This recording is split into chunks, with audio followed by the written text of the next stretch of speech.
Bendición mi gente, mi nombre es Alejandro Romero, Olo Batala, y les doy la bienvenida a un nuevo video informativo de su canal Irabo Aragua Ocha, donde el día de hoy estaremos tratando el tema del mítico jabón africano Osset-Dudu, donde Osset-Dudu lo usamos nosotros los religiosos para depurar malas energías, para bañarnos, para hacer preparaciones.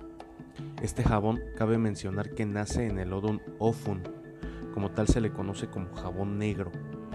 Entonces este jabón, aparte de tener toda esta serie de beneficios espirituales, también tiene muchos beneficios en la persona.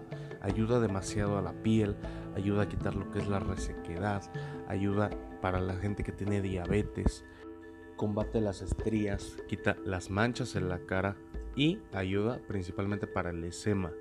Entonces este jabón viene siendo una maravilla.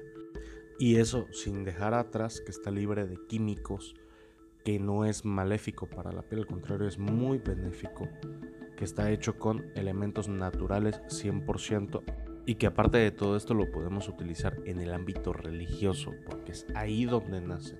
Cabe mencionar que este jabón africano, Osset-Dudu, de la marca Black Soap, que es la que manejamos nosotros, la traemos directamente de Nigeria.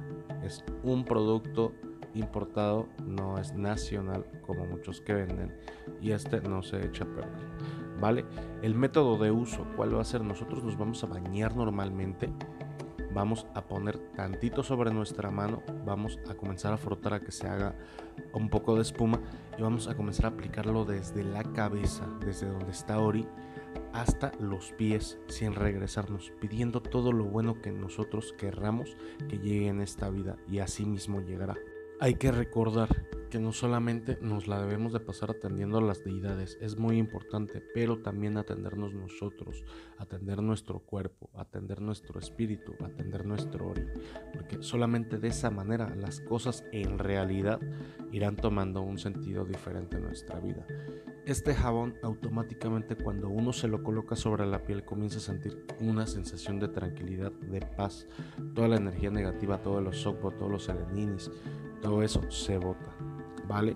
Hasta aquí dejamos el video informativo del día de hoy, esperando que haya sido de su uso y sobre todo de su utilidad. Si es así, compártanlo, síganos en nuestras redes sociales. Irabo Aragua, la hija de las dos aguas, Okan Oda. Todo esto en Facebook. Asimismo se les invita a seguirnos en nuestra botánica virtual Librería Botanic Irabo, donde les atenderemos con gusto y tendremos a la venta este jabón. Vivan en Ire, no caminen en Osokbo. Hasta luego.